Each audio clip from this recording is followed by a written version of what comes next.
have a son that I love very much who said to me one time, "Denny, you are always right about everything, and nobody cares."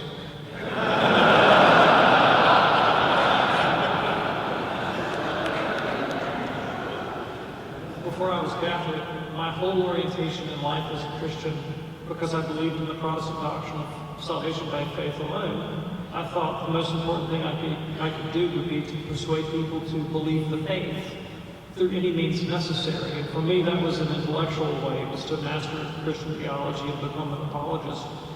That didn't turn out so well for me, by the way. I ended up leaving the tradition that I was apologizing for. But I remember once I had a debate with a relative, and this particular one was about the reliability of the New Testament manuscripts. That's what we were arguing about. And I had just committed almost to memory F.F. Bruce's book, The Reliability of the New Testament Manuscripts. I had all the arguments worked out in my head. And this guy wasn't a theologian, and I just wiped the floor with him. I mean, I demolished him on this particular topic. And I sat back in a self-satisfied way, and I don't know what I expected him to say, but it wasn't this. He said, "But David, I don't like Christians." And I thought, me neither, not that much. You know? What do you do with that? What do you do with that? And when I was still a Protestant, I discovered this diminutive Catholic nun named Mother Teresa. And I read a story about her that made a profound impression on me, and it still did. Because again, I think from my point of view as a Protestant, the most important thing I could do in the world would be to get people to profess the faith as I understood it. And we would, believe it or not, we would actually have a kind of glee at other people's suffering, kind of schadenfreude, if we thought it could, quote unquote, lead them to conversion. A genuine happiness in like another person's trials, thinking, oh, maybe this is what God will use to bring them around to see the right point of view. And getting them to seal the deal, like that was the important thing. And I read this story about Mother Teresa, where she was, of course, ministering to the dying in Kolkata, and she found this woman who was lying in the gutter being eaten by ants as she was dying. So she takes this Hindu woman, and she brings her back to her home from dying, cleans her up, dresses her, bathes her wounds, and is literally nursing her to death.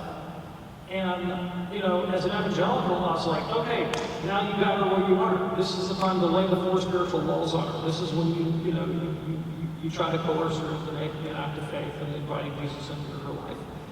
And yet Mother Teresa didn't do that. What she did instead was she let the woman talk. And she opened up her life. And the worst suffering she had wasn't her mortality, it wasn't her dying. It was the fact that her son had abandoned her, and she was filled with bitterness and anger.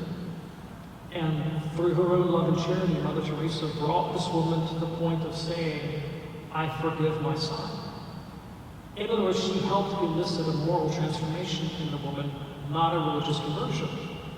And that was the end of the story, and the woman died. And as an evangelical Protestant, I was kind of first aghast, because I thought, well, you blew your opportunity. You know, like, who cares if she forgives her son? What she needs to do is invite Jesus into her heart.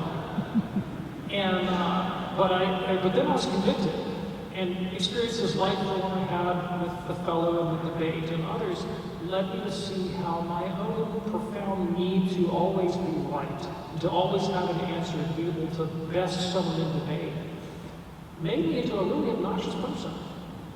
And I realized that I tolerated in myself behaviors with respect to religion that I wouldn't tolerate in any other realm of human endeavor, be it politics or sports or whatnot. Religion was making me a really bad dinner guest. And I saw in the person of Mother Teresa a completely different way to think about the goals of religious life and the tools of evangelism, as opposed to proselytism.